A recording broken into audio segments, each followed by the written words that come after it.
Siapa yang bisa bikin modul SWOT dengan cepat seperti kita di tim penerjemah? Nggak ada, belum nemu gitu. Di beberapa penerjemah kayak yang saya share di grup penerjemahan gitu, ada teman saya juga dulu di Sabda punya sendiri, dia keluar, dia pindah Katolik, kemudian dia bikin atau ikut ya dalam proyek penerjemahan Katolik.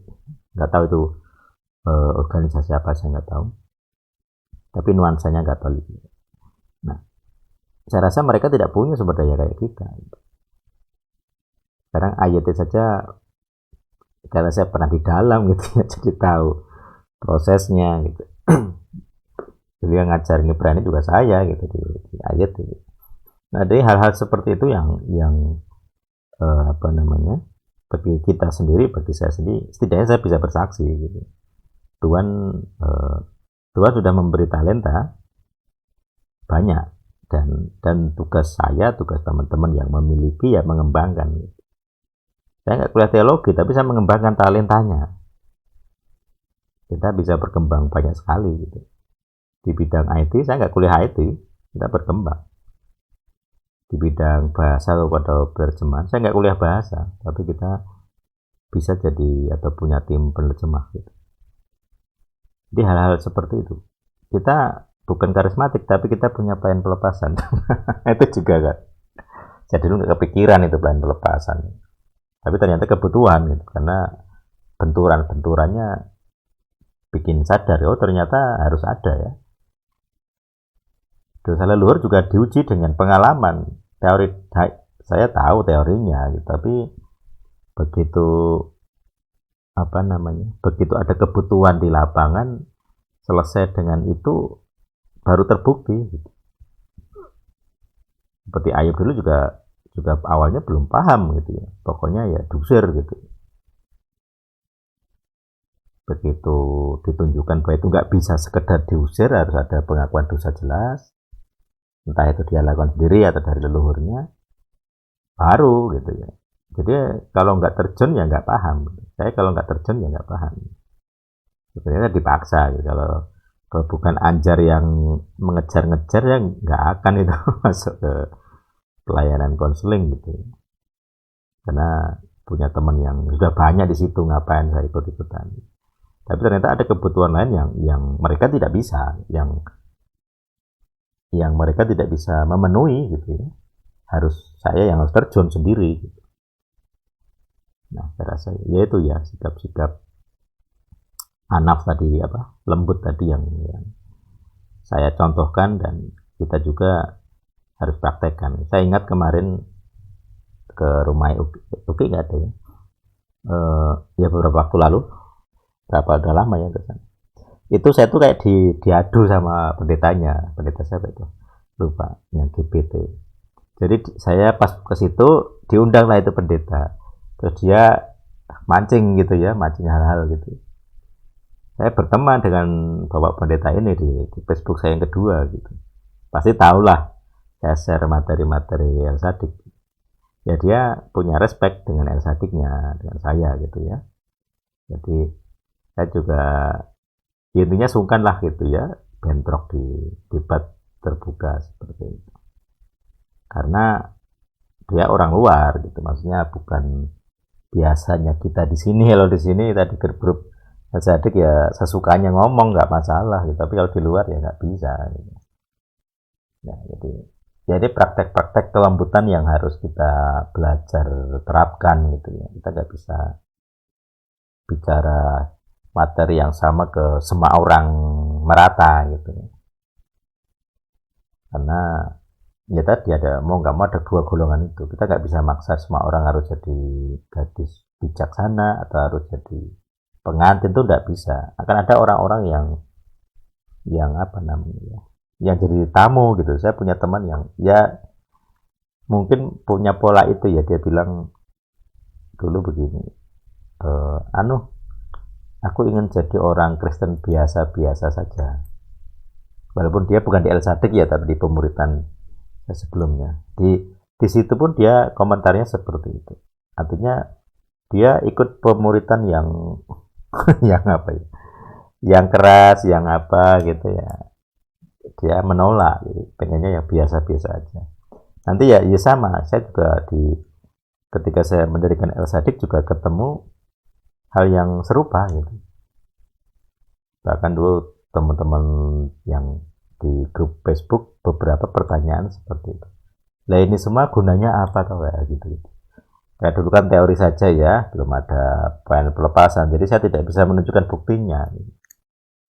Di konsep elektron itu buktinya apa belum ada gitu. Jadi waktu itu saya hanya bisa menjawab ya penting gitu. Tapi tidak bisa menunjukkan bukti. Jadi orang ya meremehkan gitu. Buktinya apa? Apa gunanya? Kalau sekarang ya terbukti.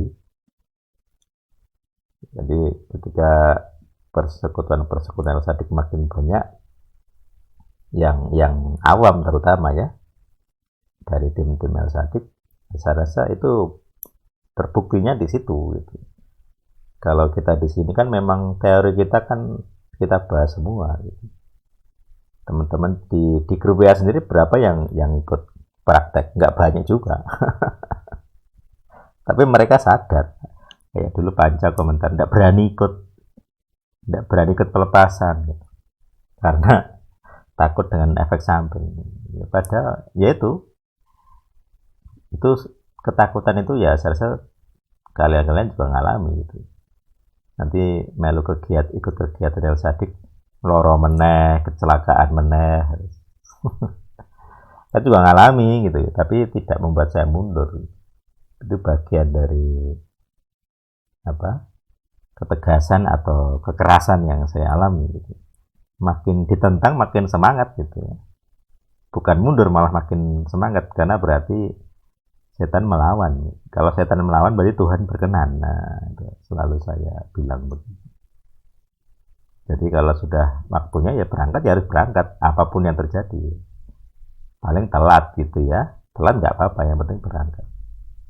Karena itu memang telatnya itu ditentang gitu. Entah karena malamnya nggak bisa tidur, ada penyakit, ada banyak halangan gitu. Ya dulu ke Prodadi, rantai saya putus 3 Hamin 3 kan nggak bisa pakai. Beli rantai nggak bisa secepat itu. Pakai motor lain. Makanya saya selalu punya sistem cadangan gitu ya. Laptop 2 cadangan, HP 2 cadangan, PC 2 cadangan, motor 3. Ya kayak gitu ya teman-teman ya harus punya pemahaman ini. Hanya teori ya, teman-teman praktek sendiri ya. Nanti akan ketemu hal yang sama. Kalau nggak punya cadangan, stres, bingung. Istilahnya kedadapan gitu. Jadi kita harus berusaha memprediksi. Jadi saya katakan, makanya saya beberapa kali bilang harus seperti maha tahu gitu ya, all knowing gitu ya. Kira-kira apa yang akan terjadi? Kalau terjadi, saya backupnya apa, persiapannya apa. Nanti kalau ada ini harus seperti ini. Jadi kayak semua dipersiapkan. Kalau nggak persiapan, kaget beneran gitu ya. Antara barangmu hilang atau rusak, atau apa namanya, situasi tidak memungkinkan, jadi tidak sesuai yang kita harapkan. Jadi kalau nggak biasa adaptasi, kaget. Harus biasa adaptable gitu. Menghadapi orang juga gitu. Kalau sudah terjun ke orang, saya harus tahu nih adaptasi dengan orang ini seperti apa. Cara ngomong saya yang tepat apa. Ada orang yang senang dengan ketegasan, iya ya tidak. Ada yang sukanya lentur gitu ya. Ya jangan terlalu frontal mas. Ya, ada yang gitu. Jadi tiap orang beda-beda. Kita harus nebak ini orang cocoknya yang mana. Jadi kalau saya ketemu orang yang bisa ditegasi, saya malah senang gitu. Gampang. Tapi kalau yang pengen lembut itu, saya harus prediksi ini kelembutannya sampai mana ini. Karena nanti kalau terlalu lembut, saya tidak bisa bertahan terus. Saya harus ada namanya batas ya. Jadi kalau ada jejak-jejak menolak ya saya akan mengibaskan debu di kaki dan pergi. Banyak orang lain yang menantikan daripada saya membuang sumber daya untuk orang yang tidak bisa menerima ya. pergi kepada orang-orang lain. Ya, saya rasa itu tanggapan saya. Ada lagi kah? Jam berapa ini? 9. Oke, satu pertanyaan lagi mungkin atau tanggapan. Velogister ini siapa ya? Yang nggak ada namanya. Bisa komen mungkin atau tanya.